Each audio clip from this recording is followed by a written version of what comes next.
Le président Xi Jinping serre la main du Premier ministre nouvellement élu Li Qiang au Grand Palais du Peuple à Pékin le 11 mars 2023. Suite Li Qiang, nouveau Premier ministre chinois. Le Xi Jinping Man of Confidence a été nommé samedi 11 mars. Le nouveau gouvernement chinois en chef. Après renouvellement pour un troisième mandat du président chinois. Xi Jinping, 69 ans, a obtenu vendredi un nouveau mandat de 5 ans du président de la Chine. Après un vote unanime du Parlement.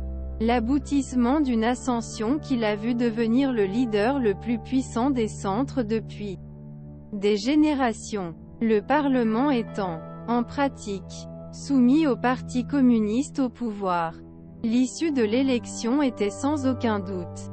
Les journalistes ont été invités à quitter l'hémicycle lorsque les députés ont officialisé leur vote dans les urnes. 01-37 Serment Li Qiang, 63 ans, ancien chef du Parti communiste à Shanghai, dont l'apostrophe avait été quelque peu ternie au printemps lors du confinement chaotique de sa ville, succède à Li Keqiang, en poste depuis 2013.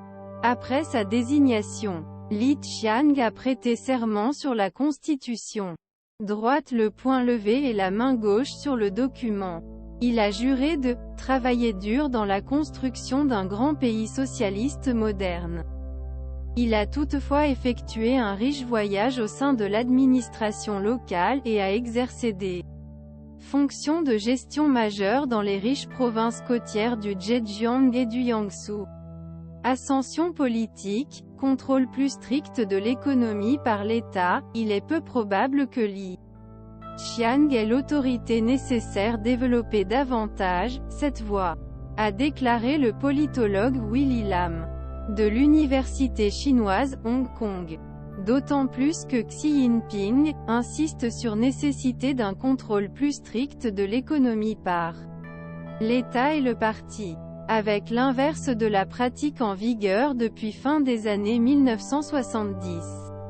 Souligne Willy Lam. Samedi, les députés ont également nommé Zhang Youxia et Il Weidong en tant que vice-président la Commission militaire centrale. Zhang Jun a hérité du poste de président la Cour suprême. Yin Yong, ancien chef province la province Hubei où les premiers cas COVID-19 ont été découverts, a été élu procureur poursuite populaire suprême. Liu Jingbo pour sa part devient le chef la Commission nationale de supervision. L'organisation qui s'occupe la lutte anticorruption.